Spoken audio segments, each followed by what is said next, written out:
Hey everyone, what day is it? It is Thursday, the 13th of March, and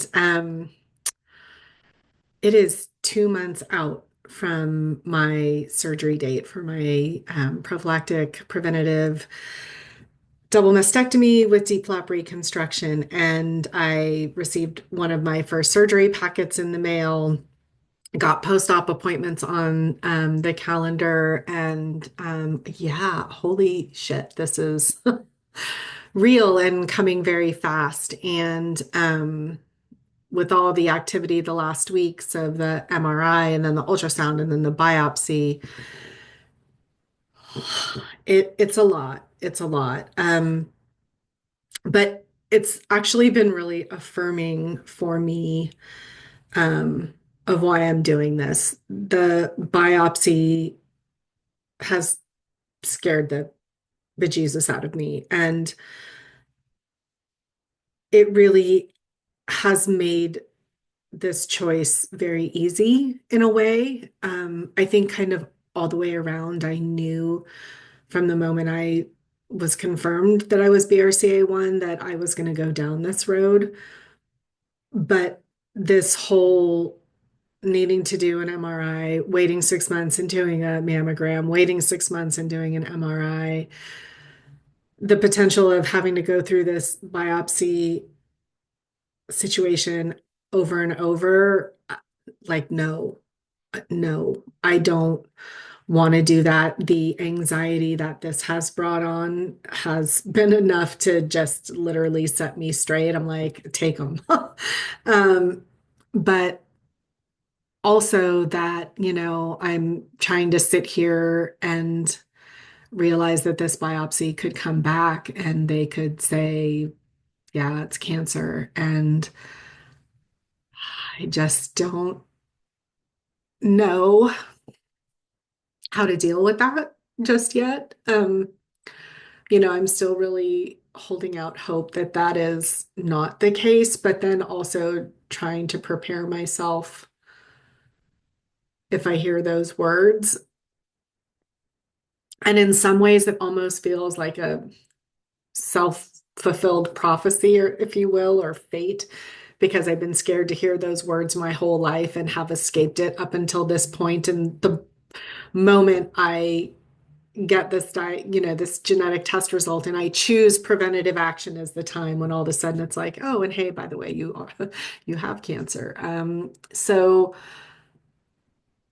it is just this really strange, surreal place to be in. And I'm just holding out hope that it is benign and we can move forward and I really sort of get away clean. That would be the dream, right?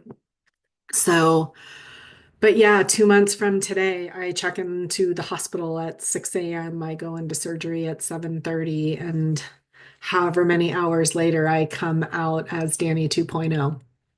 And the other thing that's really kind of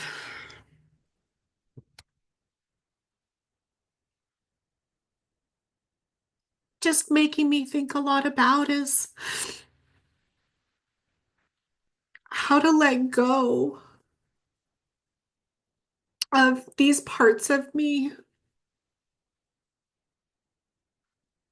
how to not be sad or regretful of not looking the same, of not being the same, of not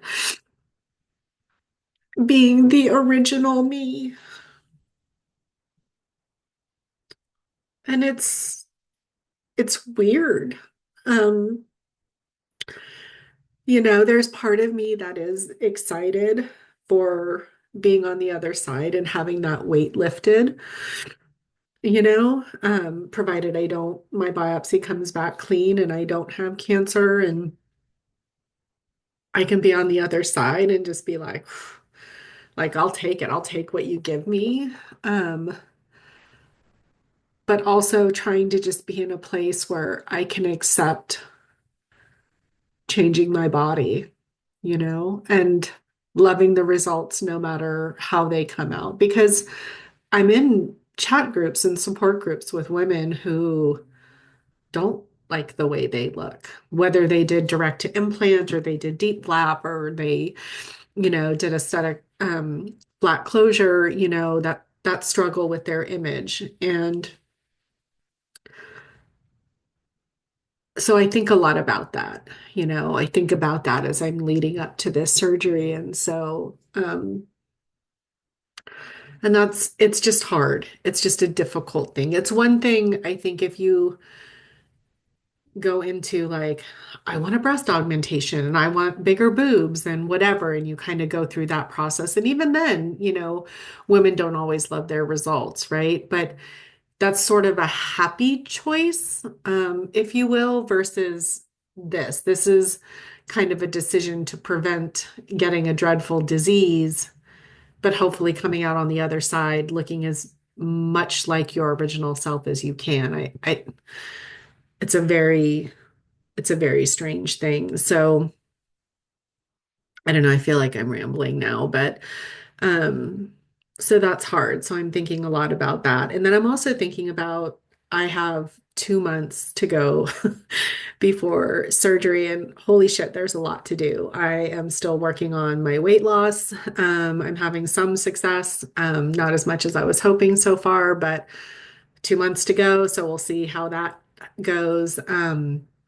There is kind of getting the supplies and everything ready for the downtime that I'm going to have, right? Because I'm not going to be able to do anything for probably 2 weeks. And then, from there, once the drains are out, then we'll kind of see. I think that I'll be able to start PT shortly there afterwards. And then they will want me up and walking as much as I can tolerate. That'll both help with stretching out the skin and the stomach. Keeping blood flow going and all of those things and just not being sedentary. So I look forward to that. But like, I'm not really going to be able to cook a whole lot. I'm not going to be able to, really help with things around the house that I'm normally sort of the primary person for. So kind of setting my man up to be able to help me and himself as much as possible. So, which by the way, I want to really give a shout out to my man because I don't know what I would do without him. He's been my rock.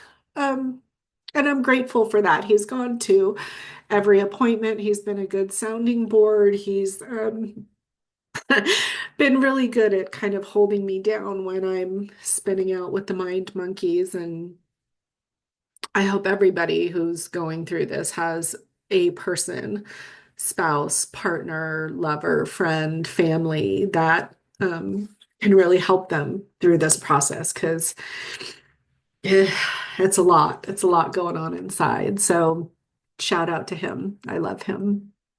Um, but yeah, there's a lot to do between now and then. And then there's also the trying to figure out the sleeping situation. A lot of women for this surgery actually sleep in a recliner. So am I going to get a recliner?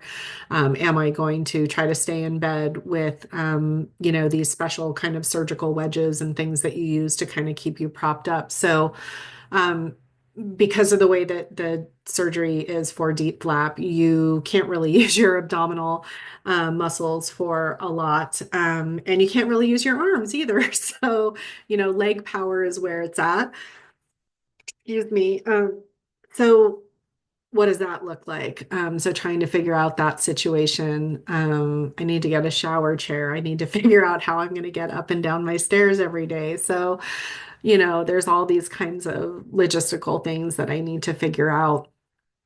There's, food preparation and kind of dietary things, being able to make sure that I'm getting enough protein and collagen during that time to really help with wound healing, and allowing my body to really be fed enough, to handle all of the recovery that it's going to need to, that it'll be going through, right? So yeah, that's a lot. That's a lot. It's like my favorite phrase for the last 6 months. Not even 6 months. What's it been? Since December. It's like dog years. But yeah, so 2 months from today, surgery. And then 3 months after that, hysterectomy. So had that confirmed today. We'll talk about that in another video. Um, but the biopsy spot is actually doing okay. As you see, I'm holding my boob here. It is a little burny today. Good news is I didn't bruise a lot, so that's wonderful. There is the chance, though, that bruising will happen over the next 48 hours because it was deep. It's kind of like massage and compress and the like. But fortunately, knock on wood, the pain hasn't been too bad today, so that's good. Results on Monday or Tuesday. So fingers crossed, you guys, that it is nothing and that we get away clean. And then in 2 months from now, we say goodbye to these bad boys and get some new ones and live a cancer-free life. That's the dream. Have a great day.